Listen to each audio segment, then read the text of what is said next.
The UK Prime Minister delivers an outstanding performance at the White House. On February 27th, UK Prime Minister Keir Starmer received a warm welcome at the White House, thanks to his strategic approach.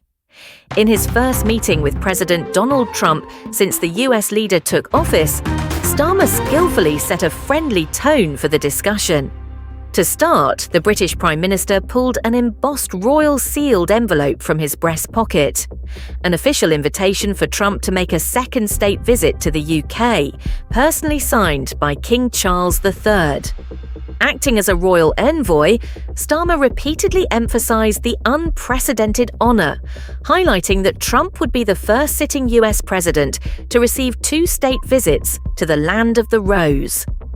After the pleasantries, it was time for business.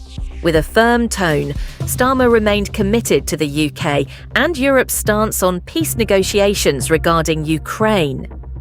At a joint press conference at the White House following his bilateral meeting with Trump, UK Prime Minister Keir Starmer reaffirmed Britain's readiness to strengthen and contribute to a peacekeeping force in Ukraine if an agreement is reached. The UK is prepared to deploy personnel and aircraft on the ground to support a deal, working alongside our allies, because that is the only way for peace to last, Starmer stated, cautioning against rushing to end the conflict at any cost. The British Prime Minister is also seeking US backing for a European-led peacekeeping force. However, Trump said it was too early to discuss the matter, as a ceasefire had not yet been secured. During the press conference, Trump also struck a softer tone on Ukraine, praising the country's resilience in defending itself and refraining from criticizing either Ukraine or its leader, President Volodymyr Zelensky. Trump is set to meet with Zelensky on February 28th at the White House to sign a framework agreement on the development of Ukraine's mineral resources, including rare earth metals and fossil fuels. Starmer endorsed the principles of the agreement, which serves as a blueprint for a more complex deal to be negotiated later.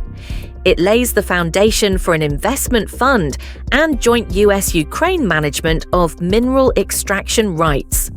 Crucially, this means the US and the Trump administration will have a vested interest in the region, with Trump stating that the deal ensures Americans will dig in Ukraine, preventing any future violations of the peace agreement. We are a safeguard because we will be there. We will be working in this country. It's like a massive economic development project. So it will be good for both nations, Trump said. While this may not go far enough for Europeans or the UK, it brings Trump closer to their position and to Ukraine. Following Oval Office talks, Trump told Starmer, "You are a very tough negotiator, though I'm not sure I like that, but that's okay." The US president added, "The Prime Minister and I are off to a great start."